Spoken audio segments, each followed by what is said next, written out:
बिस्मिल्लाहिर्रहमानिर्रहीम। करोड़ों दरूद सलाम नबी आखिरुज़्ज़मां हज़रत मोहम्मद सल्लल्लाहु अलैहि वसल्लम की ज़ात अक़दस पर। मैं हूँ मोहम्मद मदर इकबाल।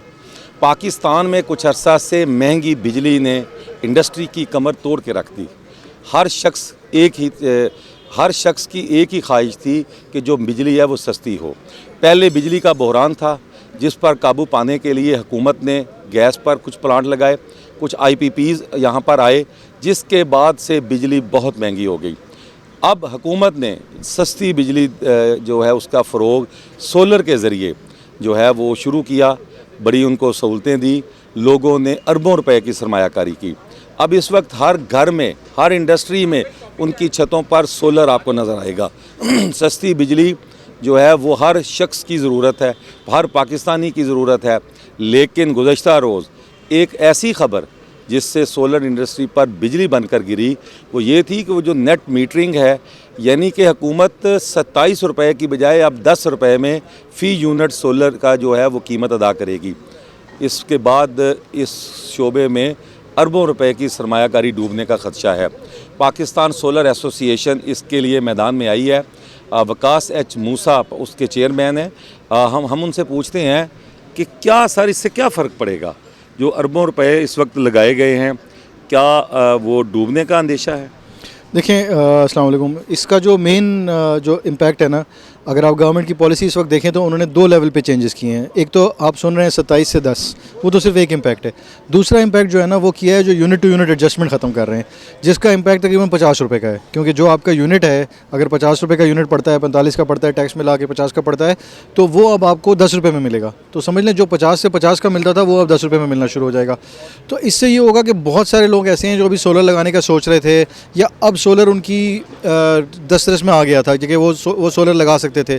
उसमें घर भी हैं, उसमें छोटे बिजनेसेस भी हैं, कारोबार भी हैं, स्कूल्स भी हैं, फैक्ट्रीज़ भी हैं, और उनके लिए नेट मीटरिंग एक बड़ी ज़रूरी चीज़ है, क्योंकि वो अगर यूनिट बेच के बाद में ले सकते हैं तो उससे उनको फ़ायदा होता है। तो वो जो चीज़ है वो ख़त्म हो जाएगी, जिसकी वजह से बहुत सारे लोग ऐसे हैं जो सोलर के बारे में सोच रहे थे, लेकिन अब वो ये सोलर लगा नहीं सकेंगे, और वो समझ लें जो डिस्कोज़ हैं उनके जकड़े में ही रहेंगे, और वो उसका फ़ायदा नहीं उठा सकेंगे जो अल्लाह ताला की तरफ से एक बेनिफिट मिला हुआ है हमें। तो ये मेन फ़र्क है। और इसमें एक सबसे इंपॉर्टेंट चीज़ ये है कि जो यूनिट टू यूनिट एडजस्टमेंट है, इसका कोई ना कोई इसको किसी ना किसी तरह से बरकरार रखने की कोशिश करनी ज़रूरी है। इसका कोई ऐसा हल निकालना है कि कस्टमर को ये फ़ायदा हो सके, और बाकी जो रिक्वायरमेंट्स हैं वो हम देख सकते हैं, उनके ऊपर डिस्कस किया जा सकता है। कोई हुकूमती किसी बंदे से आपकी बात हुई? जी, हमारी बातचीत इनफॉर्मल लेवल पे तो हो रही है, और हम उनको मैसेज भी भेज रहे हैं कि आप प्लीज़ हमसे डिस्कस करें। पहले भी हम ये मैसेज भेजते रहे। देखें, ये जो पॉलिसी है ना, ये पिछले कुछ साल से अभी आई इस तरह से चल रहा है। लेकिन हमें अनफॉर्चुनेटली मैंने अफसोस से कहना पड़ता है कि हर दफ़ा हमें मीडिया से पता चलता था, या हमें कहीं अखबारों से पता चलता था, या कोई सुनगुन आ जाती थी, लेकिन फॉर्मली ऑफिशियली कभी कम्युनिकेट नहीं कराया गया, और इसको कराने की ज़रूरत है। और अब हम फिर कोशिश कर रहे हैं कि फॉर्मल लेवल पे इसको बात करें, वरना ज़ाहिर है फिर अगला स्टेप ये होता है कि उसको नेपरा में जब ये जाएगी तो उस टाइम पे हम उसके ऊपर जो भी हमारे कमेंट्स हैं वो देंगे। लेकिन उससे पहले हम चाहते हैं उनके साथ बैठें। टोटली आपके मुतालबात टोटली क्या हैं, कि 27 से 10 वाला, या कोई और भी इश्यूज़ हैं? अगर आप इस पॉलिसी के तहत देखें, अभी तो सिर्फ हम इस पॉलिसी को रखते हैं, वैसे तो मुतालबात बहुत सारे होते हैं, लेकिन ज़ाहिर किसी भी इंडस्ट्री में होते हैं, लेकिन इस वक्त इस पॉलिसी पर फोकस करते हुए इसमें कुछ चेंजेस ऐसी लाई गई हैं जो कि जिस पे कहा गया है कि ये इक्विटेबल हैं। लेकिन अगर देखा जाए तो बहुत से कस्टमर ऐसे हैं जिनको अभी मौका नहीं मिला है सोलर लगाने का।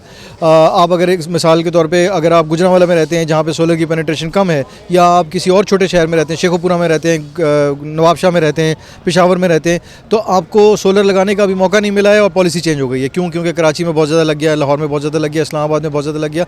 तो ये चीज़ चेंज करने की ज़रूरत है। इसको एरिया बाय एरिया पॉलिसी को देखने की ज़रूरत है। इसी तरह जो हमारी पॉलिसी है उसमें से यूनिट एडजस्टमेंट को वापस लाने की ज़रूरत है। जो रेट है 27 से 10, उसके ऊपर कुछ डिस्कस किया जा सकता है कि उसको थोड़ा चेंज कर सकते हैं। एक और चीज़ जो उन्होंने की है वो किया कि सैंक्शन लोड के ऊपर रिस्ट्रिक्शन डाली है। अगेन उसकी कुछ टेक्निकल वजूहात हैं, उनको बैठ के टेबल पर डिस्कस किया जा सकता है कि किस तरह पॉलिसी को बेहतर बना सकते हैं। जी, वकास एच मूसा की बात आपने सुनी। अब हमारे साथ आदिल महमूद मौजूद हैं, जो सोलर बिज़नेस का जो है बड़े पैमाने पर जो है सोलर पैनल तैयार करते हैं। पहले ये टेक्सटाइल में थे, एप्टमा में थे, अब वो छोड़कर इस सोलर में आए हैं। हम उनसे पूछते हैं, आदिल साहब, क्या ये जो पॉलिसी है 27 रुपये से 10 रुपये, इससे क्या फ़र्क पड़ेगा? सर देखिए, इससे बहुत बड़ा फ़र्क पड़ेगा, क्योंकि ये 10 रुपये में हम कह रहे हैं कि ये एक्सपोर्ट करेंगे और यूनिट एडजस्ट नहीं कर रहे। पहले क्या था कि यूनिट को एडजस्ट कर देते थे, अब उसकी एडजस्टमेंट ख़त्म हो गई है, तो ये 60 रुपये का फ़र्क पड़ेगा। ये टोटल इसमें 60 रुपये का फ़र्क पड़ना है। तो ये 10 रुपये का फ़र्क 1027 की बात नहीं है, ये 60 रुपये 6 टाइम है। और आप देखें, जब भावलपुर से आप अपना जो कायदा सोलर पार्क से आप 37 रुपये में ले रहे हैं और यहाँ पर आप 10 रुपये में लोगों से क्यों ले रहे हैं? यहाँ लोगों ने अपने घरों में इतनी इन्वेस्टमेंट की है और ये एक हर आदमी के लिए जिनके पास पैसे थे उन्होंने करने के बाद अब तो गवर्नमेंट ने इस पर लोन देना शुरू कर दिया। तो मैं समझता हूँ कि जी अगर ये 10 रुपये का जो एडजस्टमेंट ये वापस देंगे और लेंगे, इससे 60 रुपये का फ़र्क पड़ेगा, ये 17 रुपये का फ़र्क नहीं है। लोगों को ये समझ नहीं आ रही, ये घुमा रहे हैं। तो मैं ये समझता हूँ कि जी इनको चाहिए कि जी जो पुरानी पॉलिसी है उसको रहने दें, इसमें ये काम ना करें। और अगर इन्होंने कुछ चाहते हैं कुछ करने के लिए तो बुलाएं, सोलर एसोसिएशन को बिठा के कोई भी फैसला करना करें, बट खुदा के वास्ते इसमें 2-3 साल दें, ये एकदम अर्जेंटली ना करें। नहीं, इस पे जो आपका मेन मुतालबा तो यही है, तो इससे कोई सरमायाकारी भी मुतासर होगी, मुल्की व गैर मुल्की? सर बहुत देखें ना, इस वक्त आप देखें जो अभी लास्ट एग्जीबिशन हुई है, इतनी चाइना से लोग आए हैं, इतने ज़्यादा चाइना से लोग आए हैं, आप सोच नहीं सकते। और ये पहली दफ़ा मैंने देखा है कि जी 5 हॉल हमारी एग्जीबिशन में भरे हुए थे, इससे पहले 2 होते थे।